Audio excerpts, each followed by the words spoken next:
Takes a while sometimes. There it is. There you go.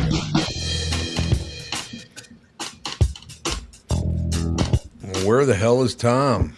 I'm right here, along with Andy Brant Bernard. And Kristyn Burtt. There you go. You know, it's Magnificent. funny. I got here at 10:25, which is about 20 minutes later than I usually get here. Right. Because I got stuck on 12 behind someone doing 50 instead of posted 60. That'll do it. Must be 65, and I'm on 12 for like probably 15 miles. So it added a little bit of commute time, and I was like, oh, I'm getting here at 10:25. That's going to be a problem. I'm going to be late. But no, it all worked out in the end. Plenty of time. Did you talk to your mom and just tell her not to come in so you would look good? That's what I did. I said, that's what he did.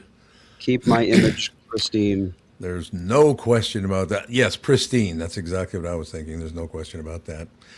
So I got to say something, and it's not a political statement. It's going to sound like one, but it's not.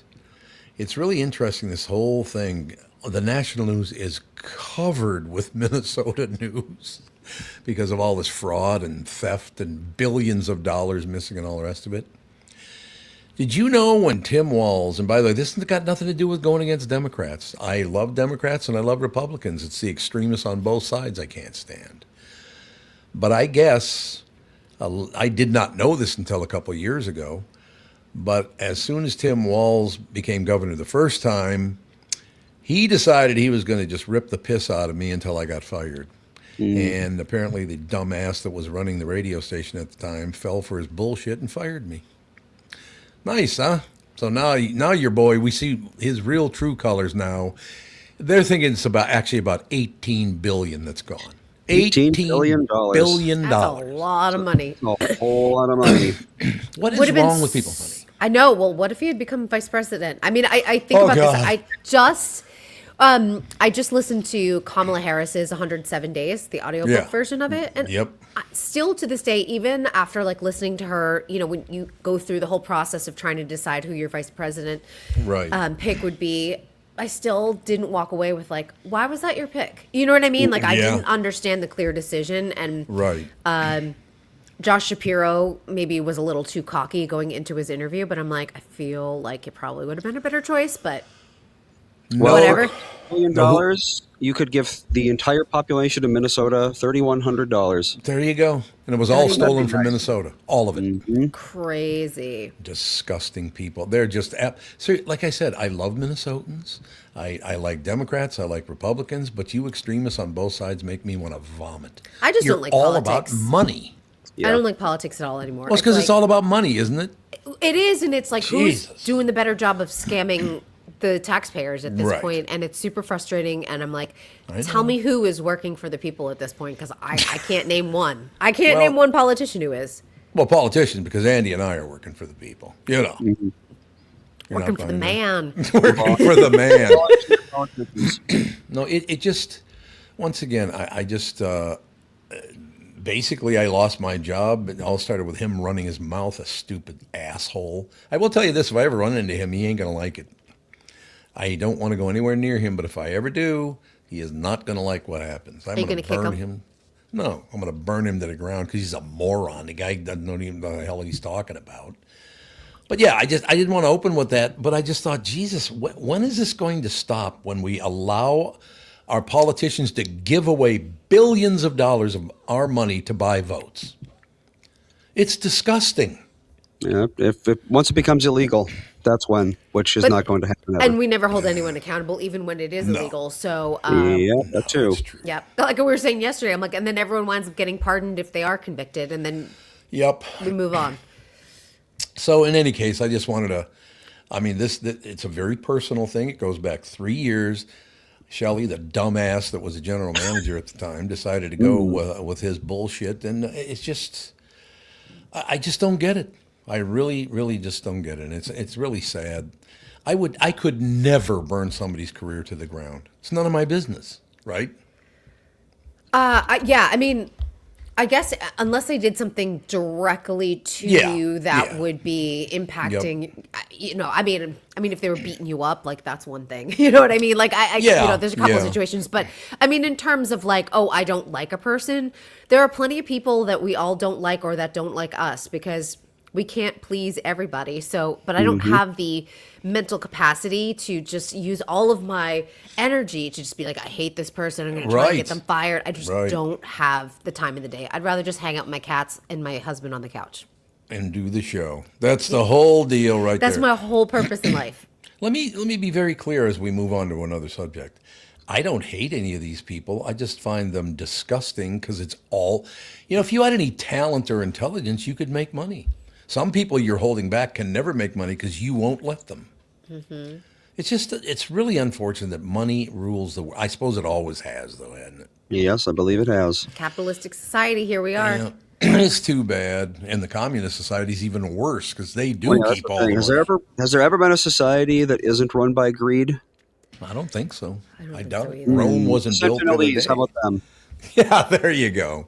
They're doing all right as far as we know. Yeah, I think that's probably true. Kristyn Burtt Entertainment News brought to you by, and I'm sorry to start the show that way, but it got so personal watching this guy puke up his other bullshit that I had to reveal he never had a good word to say about me, and it eventually caused me after 37 years. And I'd like to point out, by the way, you know how much my dismissal check was? Dismissal check? Yeah, when they fire you, you usually get walk-away money. Severance? Severance pay, 0.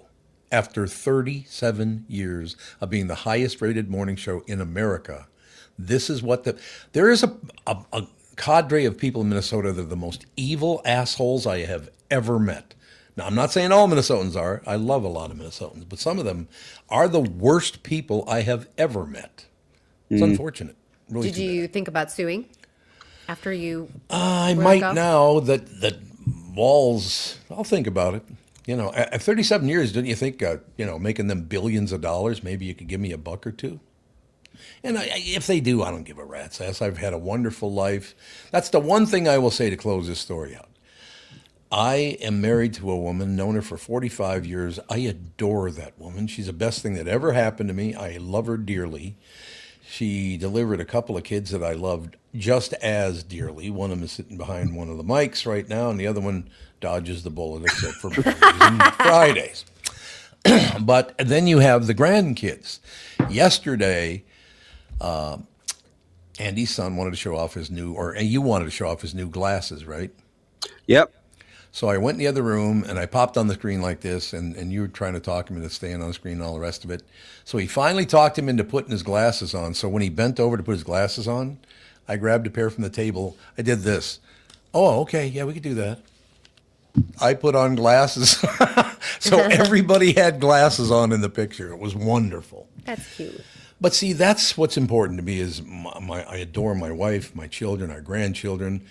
I just... That's good for me. If that's all I ever get out of life, I got no problem with that. But I've had a wonderful career. I shouldn't say that. You people in Minnesota, the good people in Minnesota, have been wonderful to me, and thank you for that. But I can't take much more of this Tim Walz administration. He is the biggest fraud of all. And he's not even from Minnesota. He's from Nebraska. Yeah, I know. That's the thing. Jesus. Like, wouldn't you want someone who was born and raised here? You would think. Are there calls for him to resign in all of this? Like what's happening in Minnesota? He might go to prison. He might go to prison. And he should go to prison. And I would keep repeating on this show, he should be put in prison for what he did. Robbing the people of Minnesota billions of dollars to buy votes. Isn't that sad? Yeah, it is sad. Anyway, how about a little entertainment? But I got to be honest with you. There's a hurt feeling there, and there's also anger. I tried to warn people about this guy. They wouldn't listen to me. And now look. And not like I'm a genius or anything. It was so obvious what he was doing. Any imbecile could have noticed it. But they don't care. Whatever. No, nobody cares. And it's like everyone just like does their thing. And then like 10 years later, we're like, oh, look what was happening. Oh, and then they move on, and that's very it. True. Very, very true. But I just, whatever. I guess I need to talk entertainment news. Otherwise, I'll just go off the deep end. Why these people let him get away with it? Why would you let him do the things he's done in the last 6 years? God. Well, unfortunately, I don't know if entertainment news is any more positive lately. Yeah, well, that's true. That's very true. I know it's childhood actors becoming homeless and people being stabbed in their homes, and I don't noticed that. Yes. Happy holidays, but yeah, I mean the Rob Reiner thing during the holiday season, it would have been sad no matter what, but having it during the holiday season was just like such a weird downer. Yeah, just really sad. Here's a good example for you. My view on things. I never had Rob Reiner on the show, but I met him a couple of times, talked to him a couple of times on the phone. Nicest guy in the world and all the rest of it. And very, very far left liberal. I mean, very liberal guy. And then Jane Fonda. You couldn't be more liberal than Jane Fonda. She came and actually did the show, and when she left the show, she gave me a hug and a kiss on the cheek and said, that was so much fun. I mean, if you meet him in person, it's totally different. There's the Jane Fonda in real life and the Jane Fonda that appears on camera. Same with everybody, left and right, doesn't matter. Yeah, and I mean, a lot of people probably didn't love Rob Reiner's tweets that he would do regularly, right. But I will tell you that anyone who has worked with Rob Reiner, no matter who they voted for, said that he is an incredible guy. He's a very nice man. No, he was a very nice man. I should Loved say. working with him, and yeah, it's a loss to Hollywood. And by the way, I guess maybe that's part of Christmas. I cannot tell you how grateful I am that I got to meet people like both of them. Did I agree with any of their politics? No, but I thought they were both very nice people. Jane might have gone off the deep end a little bit lately, but I adored her. I still do. She's a very, very sweet person.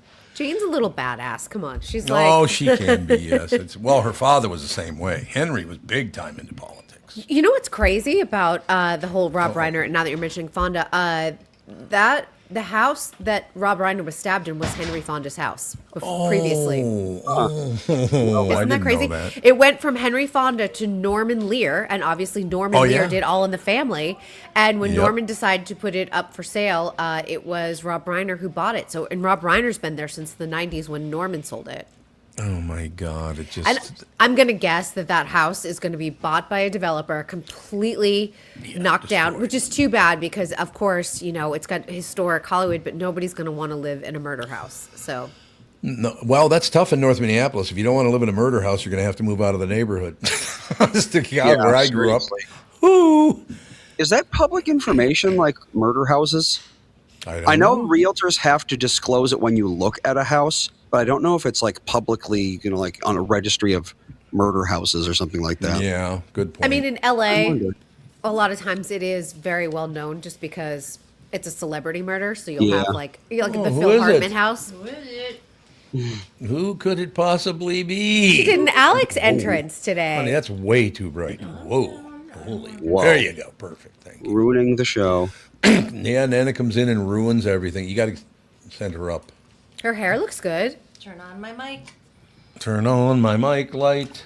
There I am. There you are. We're just talking about God, it's been a morning already. How sad. Why? It's been a morning. Oh, God, this does not sound good. Well, you had to rescue a kid.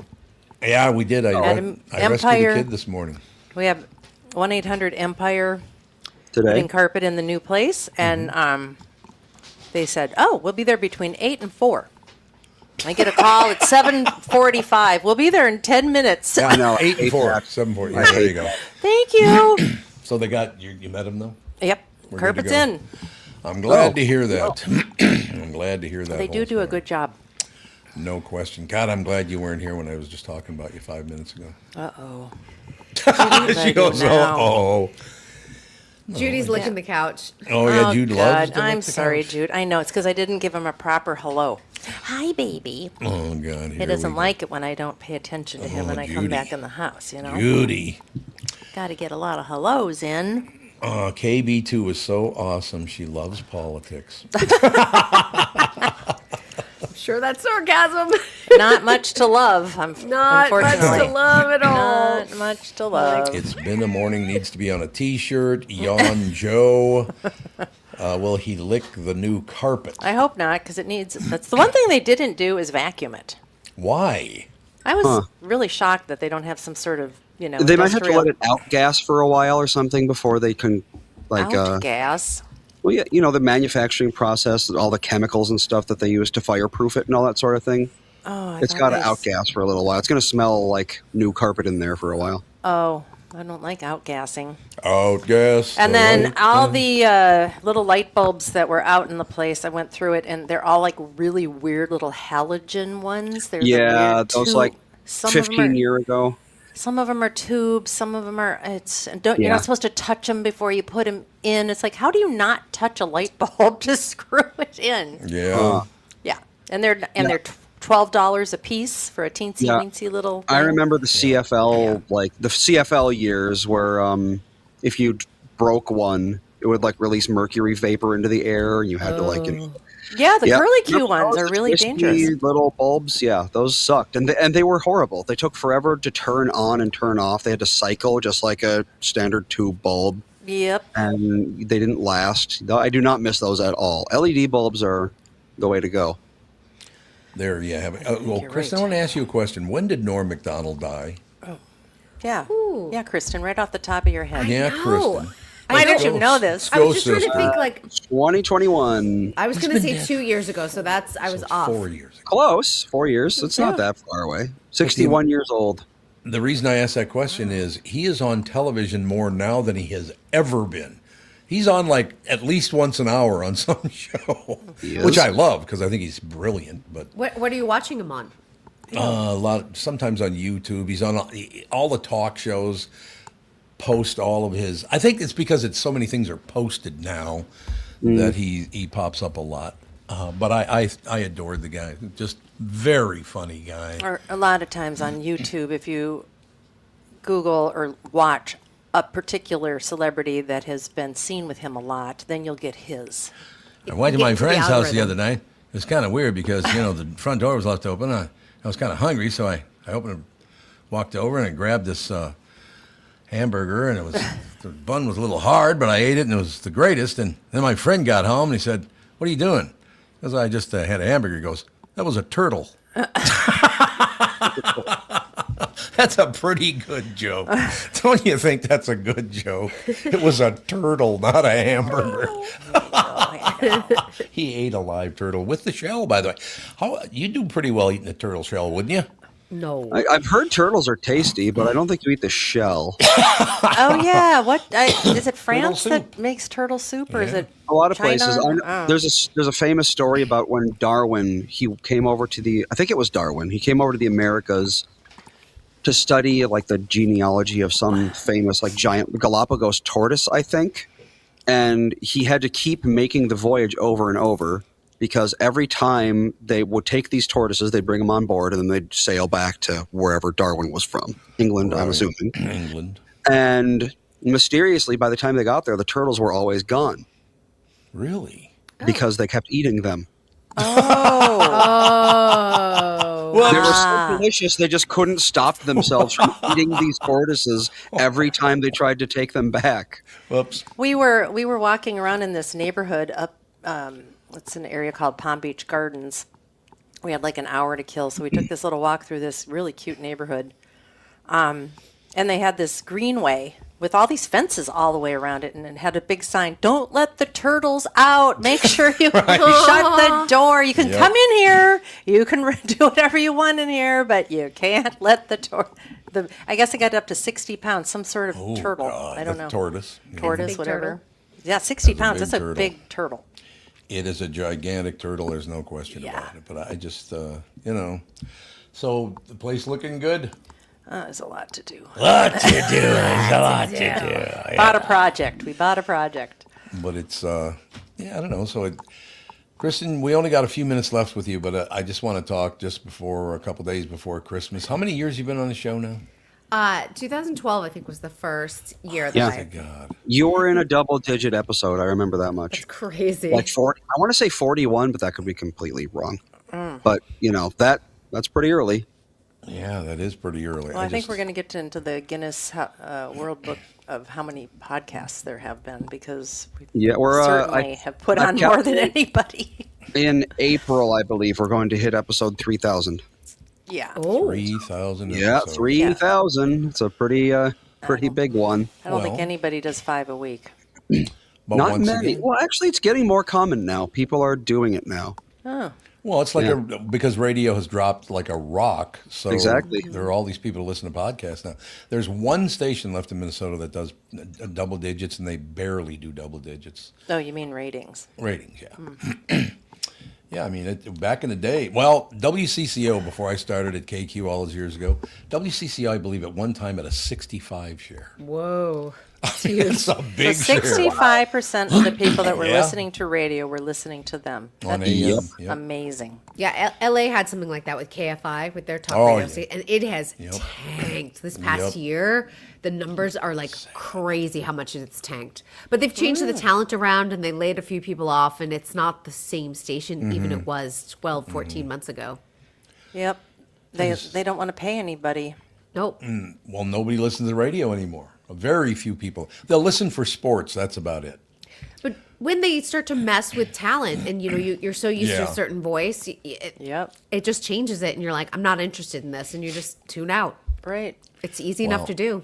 That's one of the worst things about being the host of a show is every time somebody leaves or gets fired, you get blamed. This is your fault. It's like, no, I had nothing to do with it. But other than that, Dinsu 3098 KQRS is sad now. well, KQRS is Sad a now. K-screw. K screw. Yeah, they K screwed you. Jake, no love Certainly did. Case Crew. K-screw. But no, look, on the other side of that whole thing, let's be honest, I'm very, very happy to be working with friends and family, and we're doing well. The show gets bigger and bigger, right, Andy? It's climbing up there. I think we're about Yep. half the way to where Sush is, and yeah, that's about right, isn't it? His ratings are about Something 2 like times. that. Yeah, so I mean, we're doing a hell of a job. We don't get any promotion. They don't help. I've brought in all the advertising, but other than that, things are good. We have a listener suggests getting a salt lick for Jude. Get a salt lick for Jude. It's funny that you said that because I just gave him this thing. You put What a is little, it's a little ball of some sort of treat. Oh, it's like one of those Kong things? Yeah, and he can Yeah. roll it around, and he can't get it out. He has to lick it. So I just got this. There So, you and go. he's working hard on it right now. I love it. There you Jude go. enrichment activities. I am trying to enrich his life.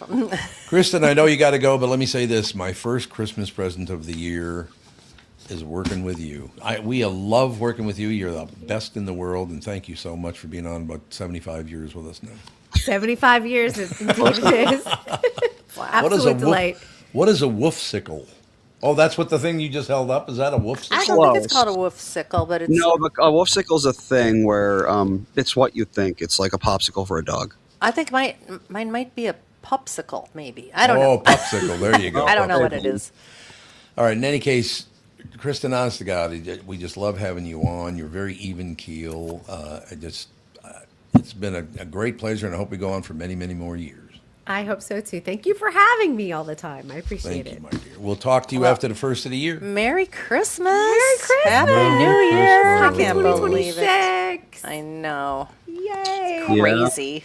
It works for me. So Works for me too. I'm ready to put 2025 to bed. I'm like, Me I too. woo. I mean, Yes. how many times did I cry on the air? I'm done with crying on the air in 2026. Cheers to Yeah. that. Well, life has a way of kicking you in the nuts. You don't even have any, so what does that tell you? All right. With that, we'll see you on what day ain't we coming back, Andy? January 2nd or something? Let's see. doesn't matter. I'm going to put together a show on the 29th and the 2nd. I heard you were going to do that. Because Lammers wants to be on next week, and That's good. so I said I'd be here. So Oh, nice. Wonderful. Yes, and if you could, the 29th and the 2nd are the two I'm going to try to make work. And I'm pretty Okay. sure we've got them going. So, Wonderful. Fantastic. but otherwise, you two will see here on the 5th. The 5th Yep. of January? Really? It's Yeah. going to be 10 days. It's going to That's be a 11 long. days. Yeah, that's the longest we've taken off, and I don't know how long. But actually, I got to tell you, I do need to take it off because we're trying to chase things down and Well, this we and have a that lot and to the do, other thing. yes. and- There's a lot going on in this family right now. Oh, Yeah, there is sure ever. is. All right, Let's Kristyn, do the we'll case. talk to you on the 5th. looking forward to it. Have a great holiday, everyone. You too, Bye. dear. Thank you. Bye. Kristyn Burtt Entertainment News brought to you by North American Banking Company. Go to nabanco.com to learn more. Member FDIC Equal Housing Lender. Take a break. Be right back in a couple of minutes. Is Lammy going to join us right away? Yep. Tim Lammers up next right after this.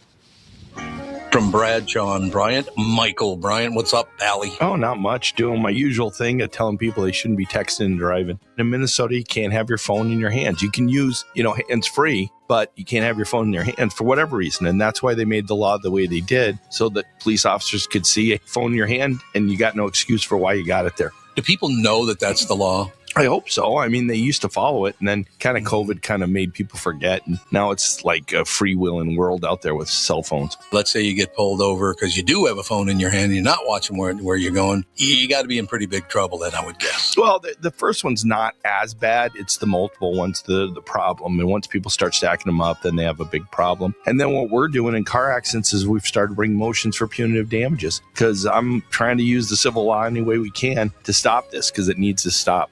Whenever I'd had any problems in my life, who was that I called again? It was like an MB, something like that. Bradshaw and Bryant. Let me tell you about my bank. That'd be North American Banking Company. When it comes to banking, it's all about trust, and that's what you get with them. They've been around since 1998. They've always made it clear they're here to give you a better banking experience with a focus on a local community, and you won't be dealing with some AI chatbot either. You'll get straight answers and quick decisions from real people that know you and your situation and are always ready to help. So, if you're tired of the big national banks and want something better, stop by and see my friends at North American Banking Company. Visit nabanco.com to learn more. Member FDIC, equal housing lender.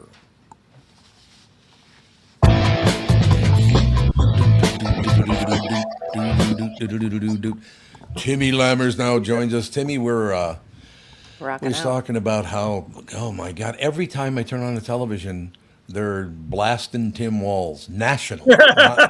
I mean, they're going after him like there's no tomorrow, baby. Well, it's interesting because there's so many, all of a sudden, there are all these articles. You can't blame Tim Walz for any of this. He didn't know anything about it. He couldn't possibly have known. It's like the Department of Human Services says otherwise. Yes, that's true. Yeah. Yeah, I mean, at what point, and this has been brought up, not by the local media, but by, the people you would expect to, on the right.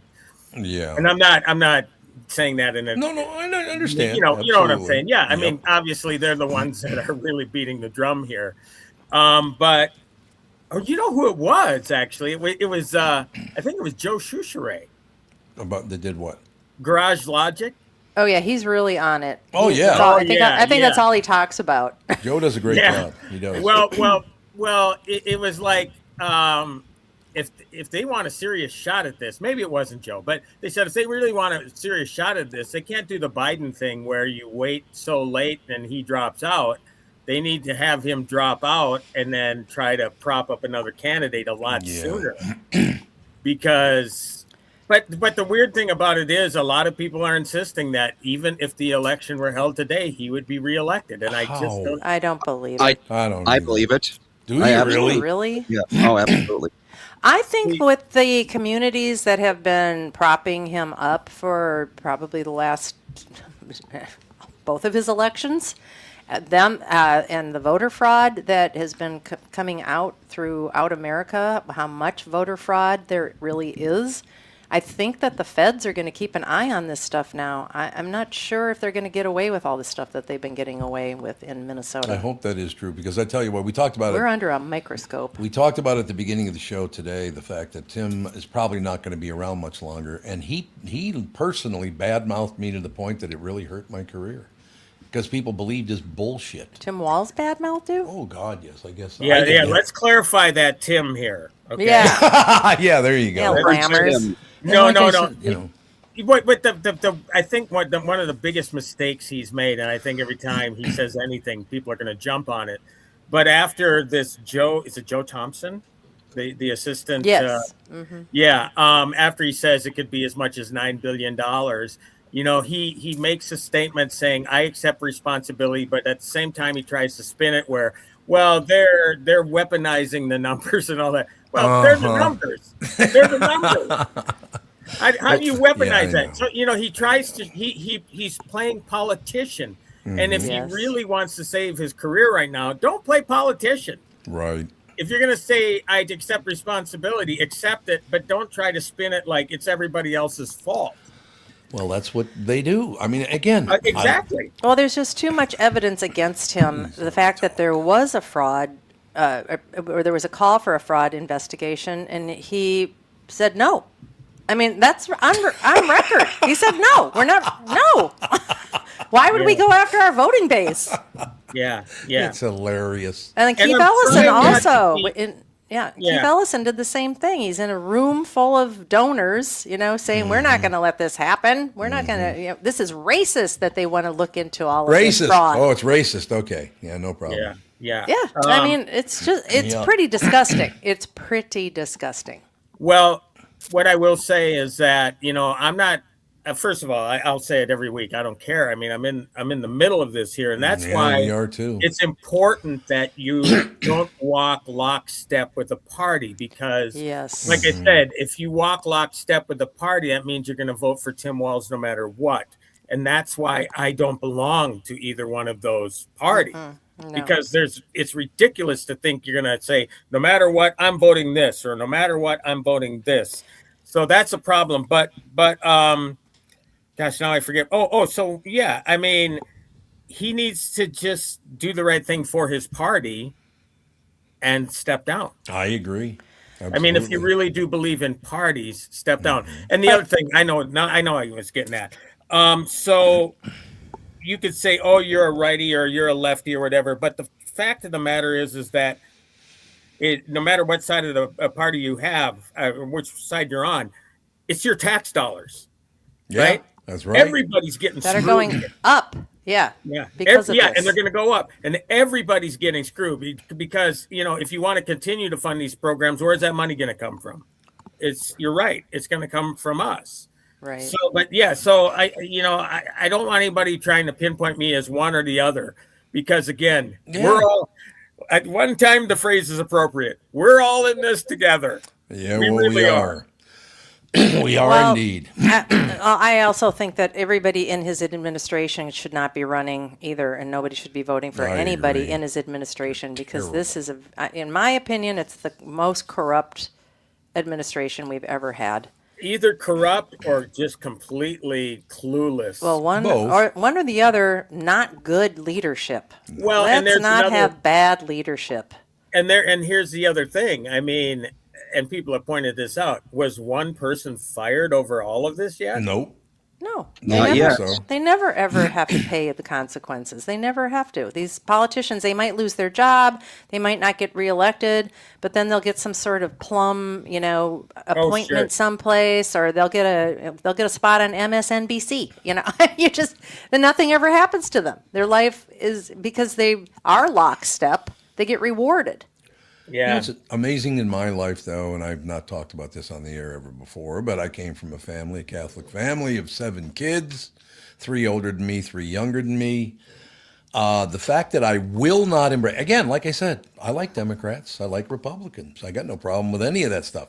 When you get extreme on either side, I don't like that, right? Mm-hmm. Well, I have 2 relatives that are so extreme, I haven't talked to one of them in 20 years? They will not talk to me. And the other one now. About right. I think the last time I talked to her was 20 years ago. Well, in your family, they can get mad about anything. Well, and not talk to each other. That's very always have. Yeah. I remember many times when one of your nieces or nephews or something isn't talking to their parents anymore because of something that happened. Yeah. It's like, oh my gosh. So politics is a small part of that, I think. It's very, very sad. That's all I have to say. And again, before I go back to the fact that I have the greatest family on earth, starting with Kathryn, Andy, and Alex, the grandkids. I'm a very lucky guy because I have a wonderful family.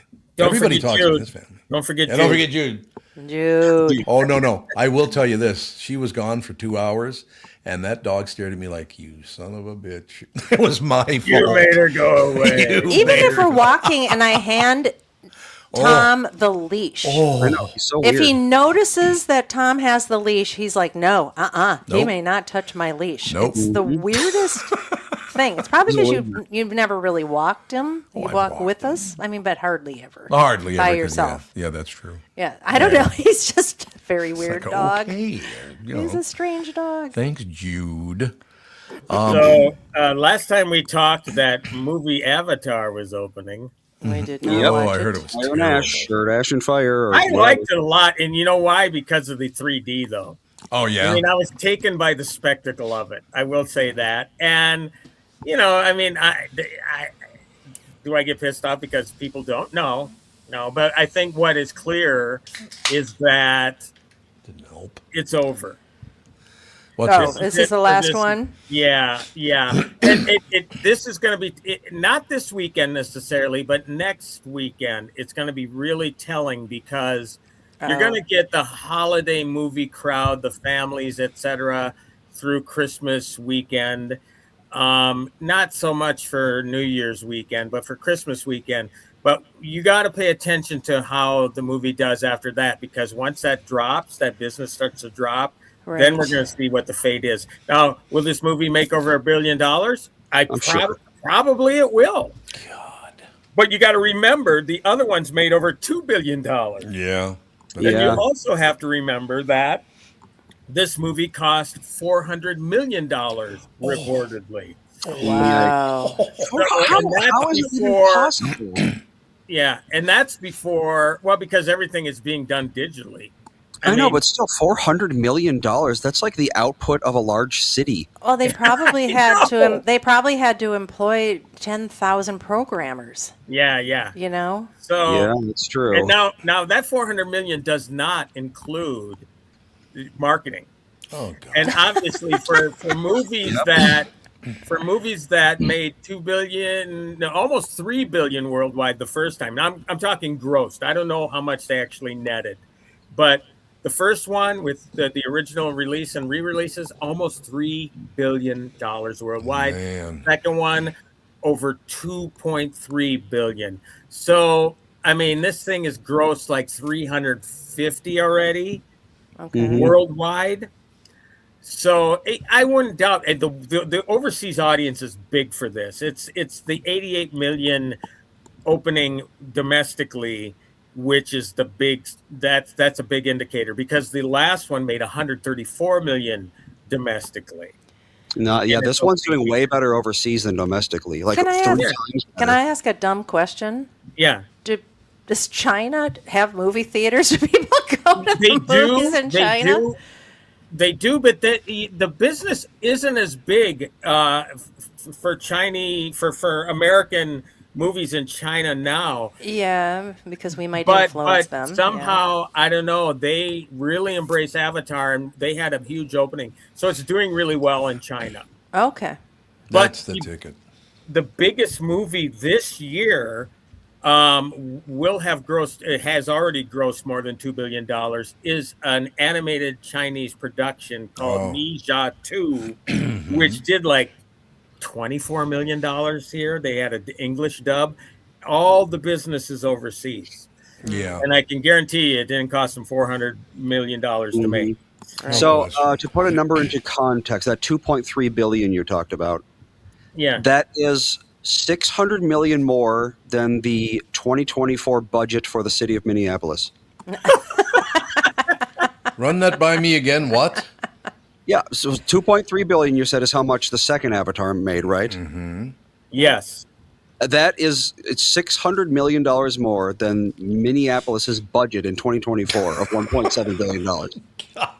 Yeah, but that's what they grossed. I mean, you know, when you're talking about how much it costs to make this, I mean, you're still talking possibly with marketing, possibly. I don't want to be irresponsible with numbers here, but I think it's within reason to say 400 for the budget, 200 for the marketing. That's $600 million.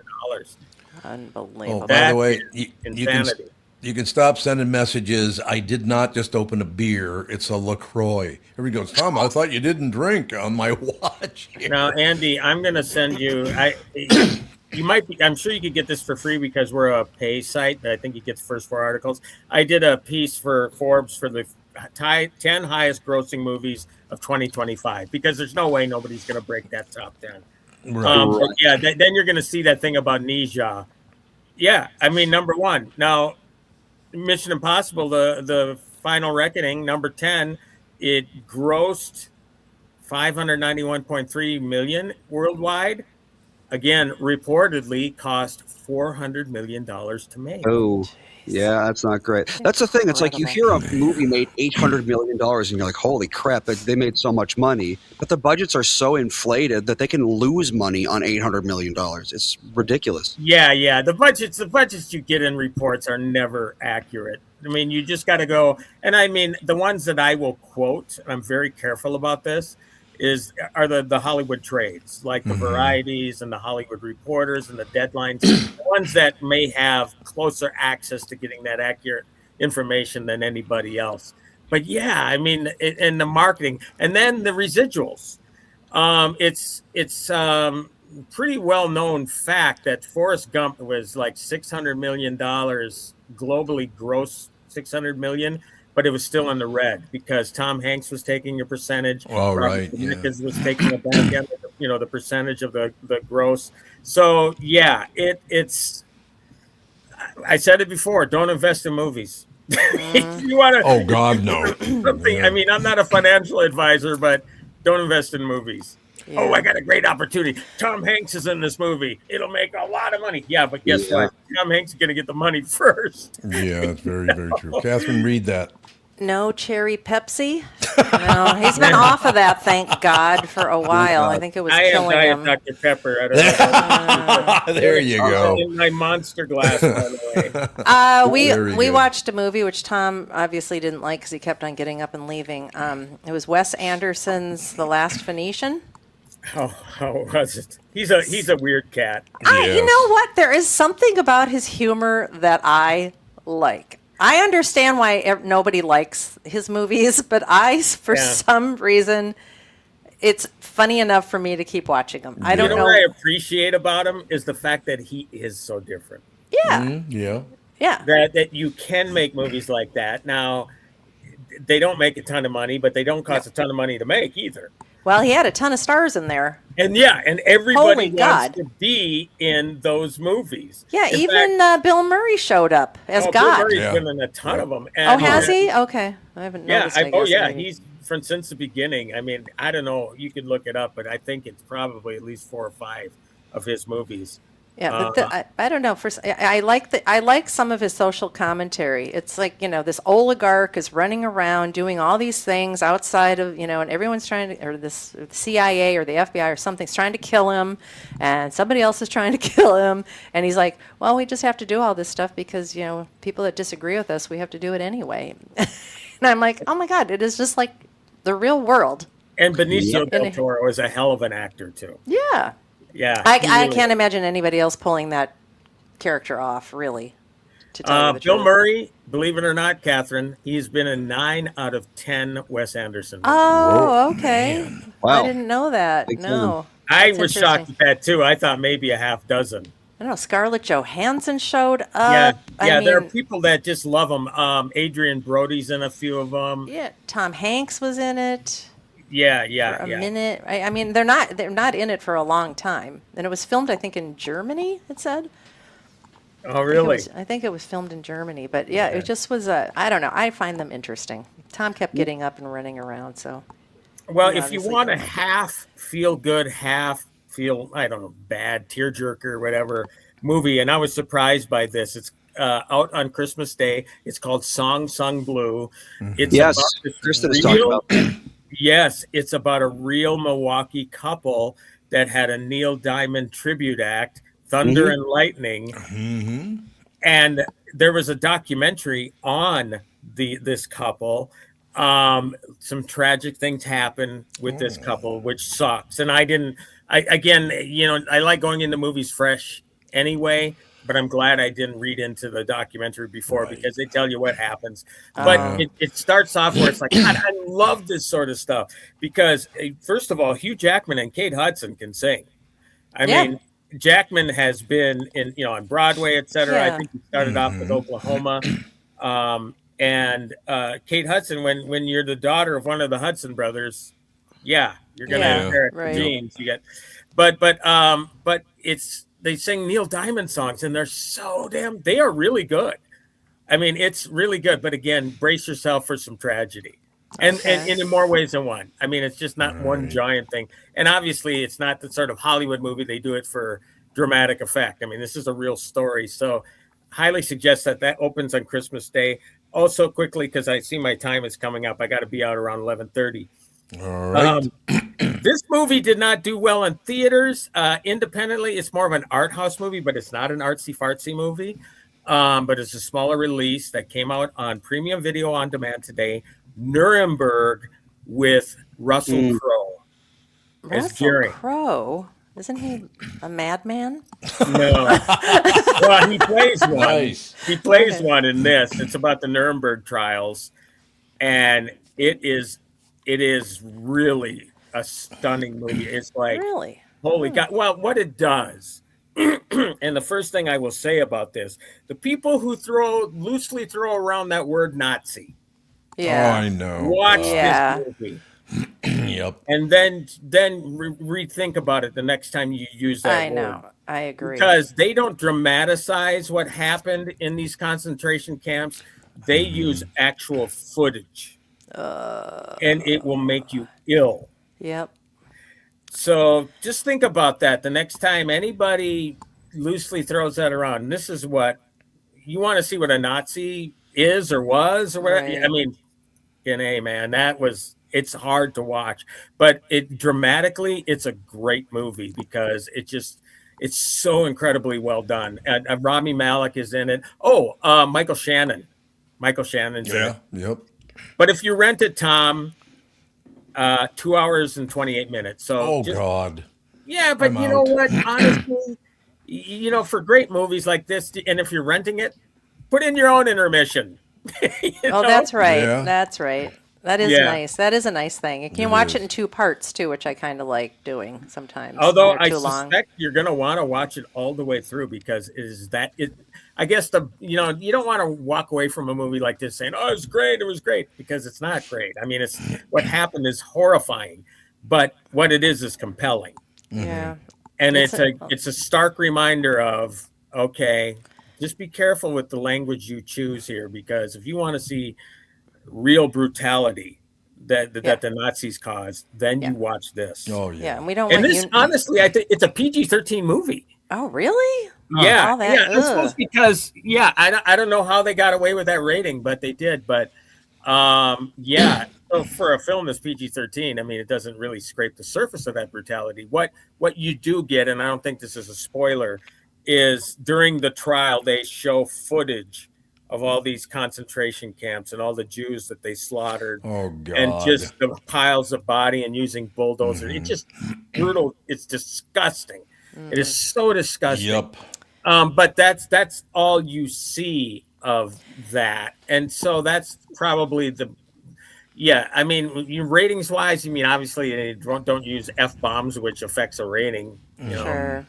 But the use of 2 F-bombs in this, really, in comparison to what they show, Yeah, well, maybe it is time for everyone to have a stark reminder of what a uniparty and what, somebody who decides that this is the way we're going, and they just do it without asking anybody, what happens?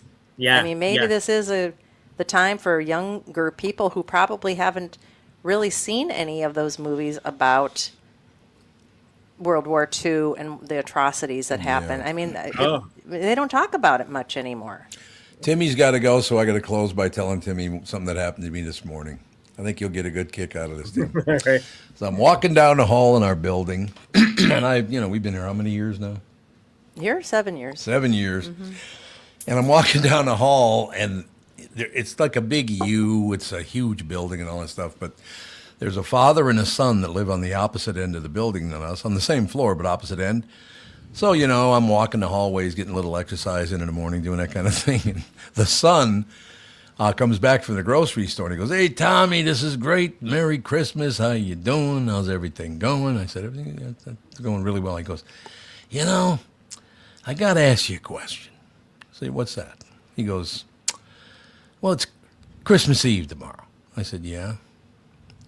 "Well, I got to ask you, how do you live in a state that's full of nothing but Scandinavians and Irish people?" Wow. Goes after the Scandos and the Irish. Didn't like either one of them. Nice Italian boy, by the way. What a shock. Shock in a sense. Well, You got to go, Pally. I'm part Polish, so I'm going to side with those folks. Actually, I'm not Scandinavian at all. I'm Polish and German and Irish. Yeah, we're in the minority in Minnesota. I thought it was very funny. Normally just an even keel guy, but he had to go off on the Scandinavians and the Irish. We don't want to get into the lines, but what the Blazing Saddles? Yeah. But we don't want the Irish. We don't want the Irish. Well, the amazing thing about it is I have a son-in-law that's Scandinavian, and my oldest sister's husband was Irish. So there you go. Patrick O'Brien. That's a pretty Irish name. Yeah, it is. Can't hide behind that name. All right, Pally. We will talk to you after like the 5th of January, something like that. Yeah, indeed. Well, Merry Christmas to both of you, and Merry Christmas to Andy and Alex and your families. And thank you. I'm just so thankful to be on this show again. And Mike Bryant, obviously. This is going to be weird because Andy says that Mike's going to host the show next week, so he'll be bringing me him or me. Yeah. However it is. I don't even know about this. Mike Bryant, and I'm bringing you Tim. Yeah, exactly. Andy's plotting a couple of shows. Yeah. I thought he was going to come in today, but that's I guess what I thought too. Well, he brought his Christmas card and some caramels and everything, or not caramels, fudge. But nice. They can go in the fridge. They'll be fine until next Friday. It'll be fine. Anyway, until then, go Vikes. Yeah. And take the Twins with you. Whatever you say. That's funny. That's a good one. 2026, it'll be our year. Anytime now. Anytime now. Any decade. How the calendar just turns into an year and it's poof, it's magic and everybody has hope. And then on January 2nd, like I said, well, it's been a rebuilding couple of decades. So it has been very jarring. And Kristyn was saying, about, let's get rid of 2025. I mean, some pretty tragic things have happened in 2025. There's no question about it. No doubt about it. I didn't like I want to remind you, too, quickly. On Paramount Plus, there was a special on CBS the other night that's on Paramount Plus now on Rob Reiner's career. Oh, wow. They put that together fast. Yep. Yeah, they did. Wonderful. They did. And so, and AMC is doing some kind of special. It's an AMC TCM. On his films, but this was it. Yeah, they have Kiefer Sutherland trying to get a lot of people from his movies. Jerry O'Connell from Stand By Me, Michael Douglas, just different folks. Oh, Kathy Bates, just giving their thoughts about how much he meant to their careers, especially Kathy Bates with Misery. Oh, that's because I wouldn't be here. Right. So that's streaming on Paramount Plus. I would highly recommend it. I shed tears, man. It is really, really touching because it's one of these times, very rare, where you got these people giving testimonies about how much he meant, and they start crying, and it's real. Yeah. I mean, this isn't like for the camera. These people are really affected. So All right, Timmy. Well, happy Hanukkah.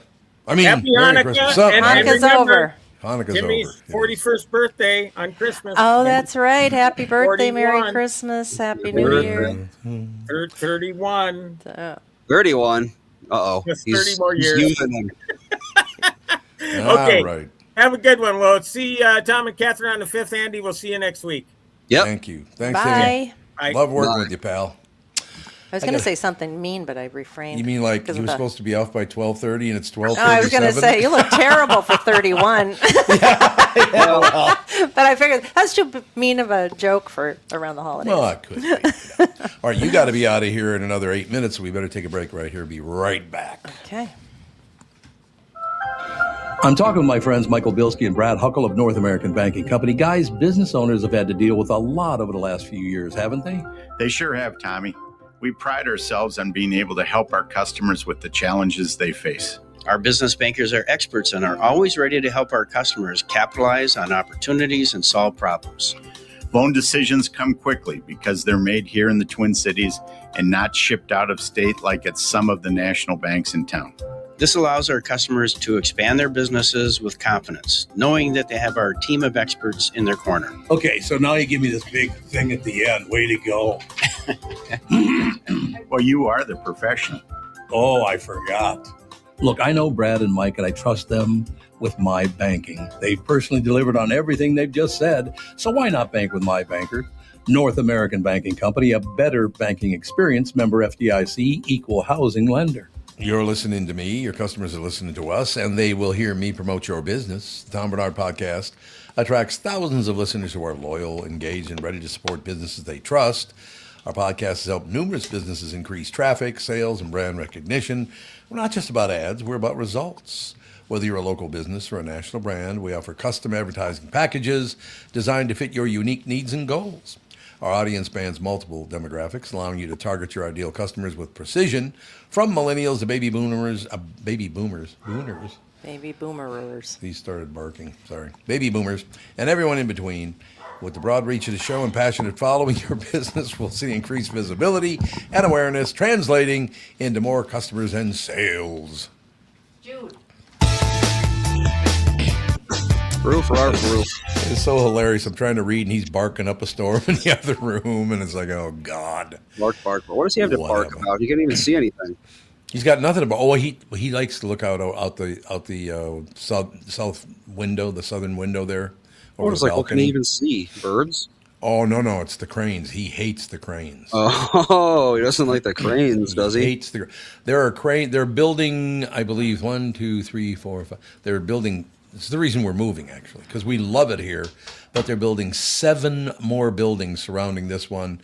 So that beautiful balcony view we have, it will now be looking in somebody's window about 50 feet away. I know. West Palm Beach is getting just so overbuilt and overcrowded. Well, and our property taxes went up so much. It's like we're renting this place from the government. No, thank you. That's about it. That's very true. Nope. All right, dear, you got 6 more minutes before you have to go. And then, Andy, can we do it a little later? Can we do like 5 minutes longer today? Yeah, that's fine. Okay, I want to make sure. West Palm Beach population 2015 was 106,000. Okay, what is it now? It is 127,000. 21,000 people. Grown by it's gone up like 20% in like 10 years. Oh, and well, they're calling this area Wall Street South. Yep. Because a lot of the hedge fund people moved down here during COVID, and they are building these condos. Some of them are like $45 million. I know. For one unit. You showed me that one, that building over by the Intercoastal, right? The new building. I mean, the penthouse unit was literally like $100 million or something like that. Yep. Yeah. The Bristol was the first one that went up that was super expensive, and now they're building. And it's so funny because there's a little place called the Vikings Arms. Yeah, the Vikings Arms. It's been there forever. People don't even have their own laundry in their units, and right next door, minimum is $7 million to buy in right across the street from them. I mean, this little Vikings Arms has been there for so long, and they were super cheap. And those people are probably going to be priced out just because of the comps in the neighborhood. Oh, no question. And they're teensy weensy little, old Florida style where you had the lower ceilings because that was supposed to help you survive a hurricane, air conditioning, and all that kind of stuff. And now, I mean, they are just surrounded by these luxury. They are buildings. Like stories. Yeah. Well, there used to be a rule that you couldn't build more than 8 stories because people didn't, want giant buildings because of the hurricanes and the winds. They didn't want them blowing into their house and ruining them. Well, a new mayor came in, and all of a sudden that all went away. Yep. You got to wonder why. Think of all the money they made. Mm-hmm. Speaking of that, Andy, please look this up for me. Somebody sent me a message about an hour ago. Somewhere in where is it? Massachusetts. They have a mayor who can't speak English. Yep. No, it's true. Yeah, he can't speak any English. He can't speak English. I guess in that area, like 95% of the population is Hispanic. Well, he didn't look Hispanic. I think it's Spanish. I'm pretty sure. All right, why don't you check it out, Andy? What do you got? Brian De Pena, a native of the Dominican Republic, who immigrated here in the early 80s. He's been here longer than I have. And still doesn't he bother required speaking a translator on the 19th during a commission. He refuses to learn how to speak English. How can you be here for 40 years and not just naturally pick up the language? If I moved to the Dominican Republic today, I'm pretty confident I could speak Spanish by the time I'm in my 70s. Well, you would think so. I think you would bother trying anyway. Well, it's I feel like you don't even have to try. You just it just happens, right? Well, yeah. You pick up a word here and there. I mean, it's that's how kids don't try to learn English when English speaking kids. They pick it up because they hear what you're saying and then they repeat it and that sort of thing. Yeah, when you're a kid, I think you can do that. But I think when you're a grown up, if you don't have what they call the ear, I have to learn different language words by looking at them. Yeah.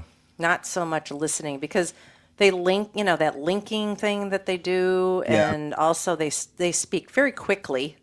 No, they sure do. Yeah, and they speak with an accent that I'm not familiar with too. So it's really hard to learn one by listening. It is. I need a guidebook to go along with it. But still, I feel like after 40 years you could do it.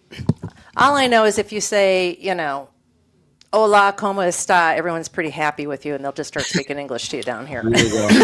Yeah, there you go. Just a friendly ¿cómo está? ¿Dónde está la biblioteca?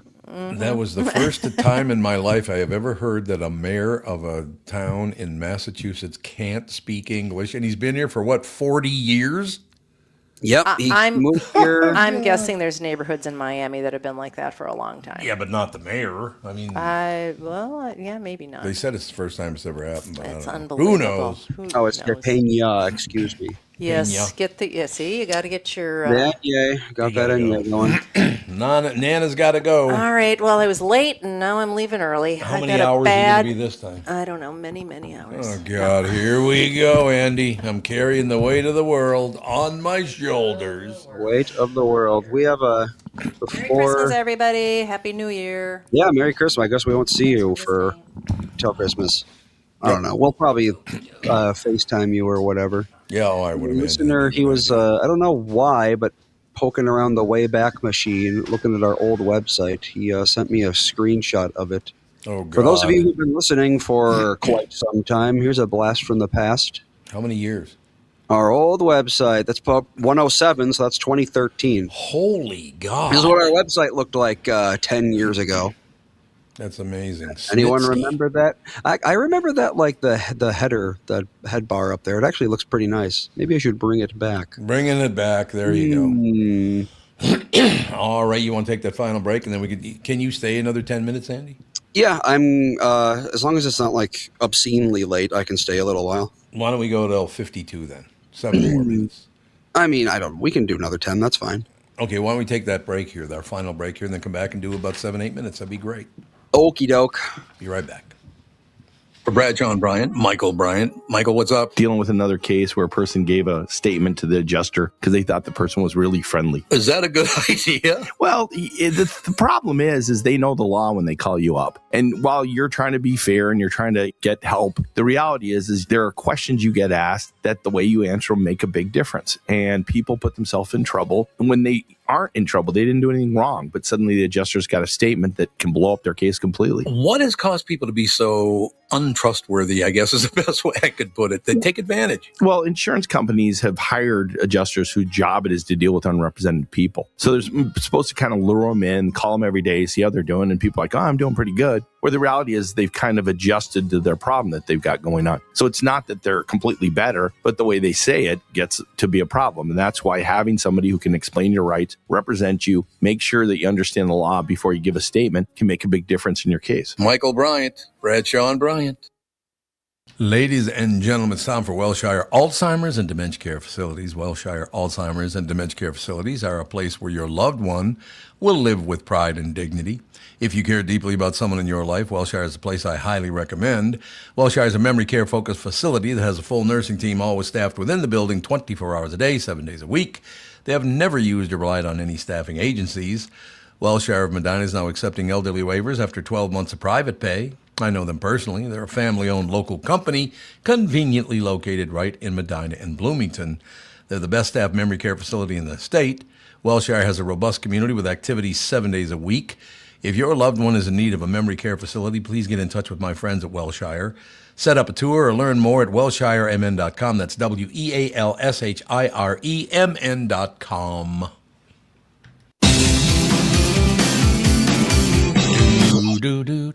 Okay, here we go. Elias says, "Donde esté la cerveza?" That's it. You want to have a drink? Is that what that means? That would be, where is the beer? Well, where's the beer? Okay.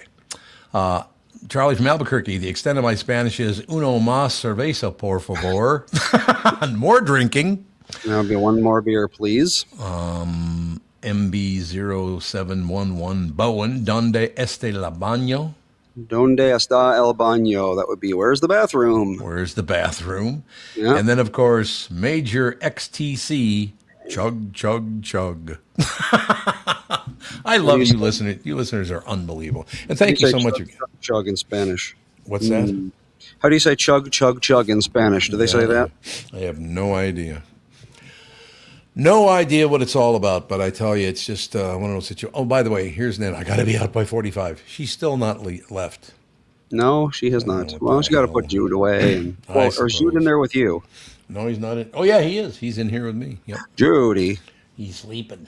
He's over there sleeping. But so, yeah, it's going to be, ladies and gentlemen, I know it, between now and January 5th is a long time. It's the longest time we've ever taken off the show, but we are moving, which is just going to be a thrill. And then people are coming down. Alex's family's coming down for the week, which is going to be great. And we just have so much going on that the ability to take off that 10-day period is really going to help. And then we come, well, plus the fact people during the holidays, they're traveling and they're doing all kinds of family stuff or whatever it is. So the best time of the year to take off, if you're going to take off 8, 9, 10 days, this is the time of the year to do it, right? That's true. So we're going to move in that time, and it's going to work out to be just magnificent. Actually, we're going to move halfway back to where we used to live out in West Palm Beach. Yep, all out on the west end, the west side of West Palm Beach. Yeah, the west side of West Palm Beach out there. West Palm Beach has got to be one of, like, in terms of city limits, it's got to be one of the biggest cities out there. Oh, it's huge. It is a huge city, no question about it. Let's see. Biggest cities in the U.S. by land area. I wonder where it is on there. A lot of them are in Alaska, which is not surprising. Yep. Not surprising. You're right. Alaska is the largest city in America with a land area of 2,800 square miles. That's a big town right there. That's just the land area. The total area is 4,700 square miles. Oh my God, that's amazing. That's got to be as big as Rhode Island. Probably. I wonder, right actually. About that. I'm probably completely wrong, but actually, that is much bigger than Rhode Island. Oh, is it really? Rhode Island is only total area of 1,500 square miles. So Sitka, Alaska is 3 times bigger than Rhode Island. God, amazing. So there you go. Yeah, big cities out there. Jacksonville, Florida is actually the 6th largest city in America. So there you go. Florida's got one. What is dale, dale, dale, or fondo, fondo, fondo? I'm guessing those are things you say when you're drinking in Mexico. Oh, okay. And then Andy Jacobson says, I don't envy you, Tom. Why doesn't he? Because I got 10. We're moving and we're changing this and we're getting that done. We got so much moving. Yeah, a lot of stuff locking in and all the rest of it. But it's just moving is one of the worst things. But I think this is probably like the last one for quite some time. I would imagine. I would think it's not going to happen again in my lifetime anyway. I wouldn't think. Ideally ever. I mean, God, I would if I could never move again. I would be thrilled. But yeah, not looking like things are going that way. Yeah, I know what you're saying. It's kind of a whole different deal. Yeah, we moved out to our town, and we were like, oh yeah, this would be a great place to raise kids to adulthood and retire in and so forth. Yep. But I don't know. It's really, really going to depend on the next few years because I don't know. Like Minnesota's becoming so unaffordable. The taxes are unaffordable. Taxes are the prices of everything are unaffordable. If we moved. We did the math, and if we moved out to South Dakota, we would be saving something like $6,000 just on income tax, and then there's the cheaper housing, the cheaper property taxes and stuff. I still can't believe that. Here. Andy sent me a couple of pictures of houses out in South Dakota. Those houses are stunningly beautiful and would be way over $1 million here. Absolutely. I mean by here, I mean in Minneapolis. Yeah. I mean, they're beautiful, and they're only $300,000 compared to $1 million here. Yeah, I know. And that area is actually considered one of the higher priced areas in South Dakota. Oh, is it really? Well, I suppose that would make sense. Yeah, you're absolutely right. You can find some cheap stuff, but I mean, there's also the whole, like, the families are all here and our jobs are here, and it's hard to just up and move unless you have a very valid reason. No, I understand that. Absolutely. But yeah, I want to spend the last couple of minutes just thanking all of you who are so loyal to this show and telling your friends about it. Somebody said that after all the stuff that popped up in the comment section yesterday, there are people listening to this show in like 12 different states. Oh, yeah. There's so you knew that already. People listening all over the place. Oh, that's wonderful. You're very loyal. Thank you for your loyalty, and the show will get better and better and better as we all come together. I mean, it's interestingly, actually. So, in terms of our countries, what country would you think would be the number 2 country? Obviously, the U.S. is number 1 by quite a bit. In what? For, like, listening to us specifically. Oh, really? So the United States is number 1? Yeah. What other country? Canada, I would assume. You would think, but it's not even close, actually. For the last 30 days, 7.5% of our audience has been in Japan. Really? Yeah, which I found very strange, because 7.5%, it's not a huge proportion, but for Japan, that's a pretty big proportion.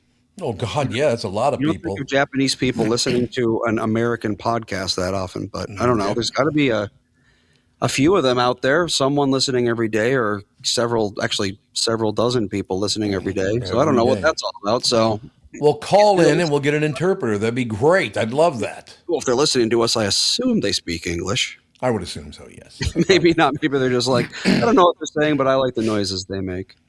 I'm sorry, I don't mean to, upset anybody or whatever, but every time I hear this phrase, I just get a smile. Domo arigato, Mr. Roboto. I've always loved that line. What band was that? Domo arigato, Mr. Roboto. Domo, Mr. Roboto. Domo. Styx. The who? Styx. Well, it was Styx. Okay, excellent. Yeah, that's one thing. One thing I got to mention is one thing I love about watching YouTube is they put all those different bands up there. I mean, there are bands from 60 years ago on there, or even further back than that, I guess. That's one thing I like about YouTube is going back and watching those old videos. And like In the Living Years, I watched this morning. What a beautiful song that is. Very well shot and all the rest of it. But yeah, I just want to thank everybody. You guys have been, so how many years has it been now? It's been 12 years that they've been supporting this show? 13, close to 14. In September, it'll be 14. 14 in September. That's phenomenal. It really is great. So thank you. Older than any of our pets, any of our kids. I mean, we started this show like we were still pretty young and like fresh-faced. Well, you were. And now, 14 years ago, I was 25. That's relatively young. Mm-hmm. None of our, all of our houses are different. None of us live in the same house that we did 14 years ago. I don't think.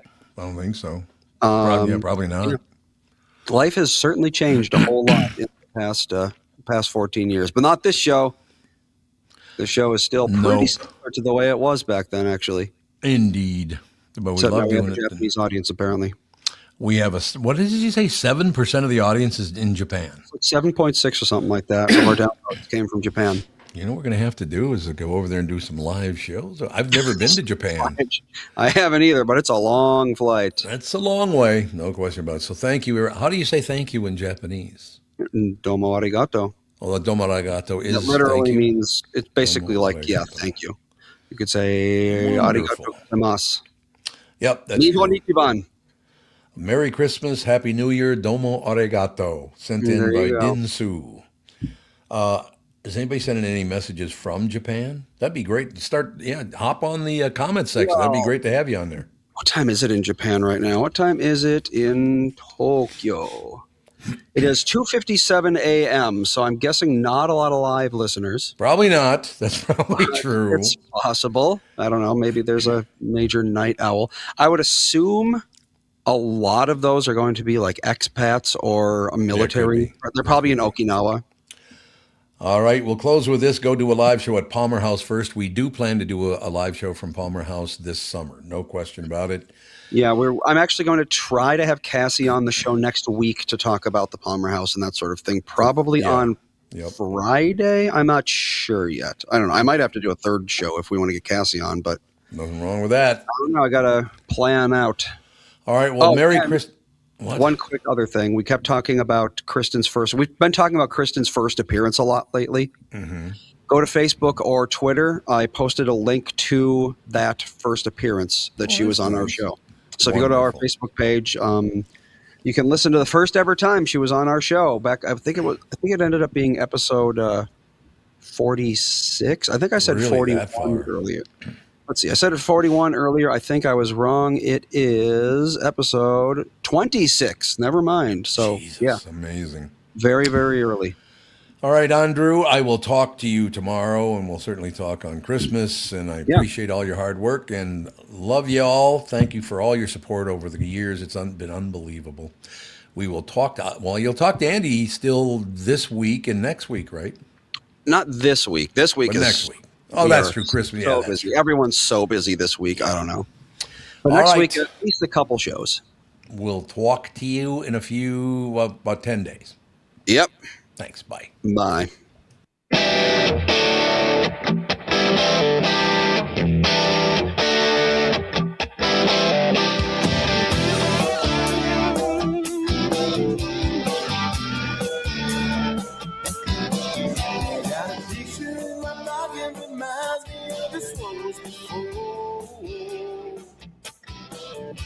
Every time I hear the singing reminds me how you talk in my door.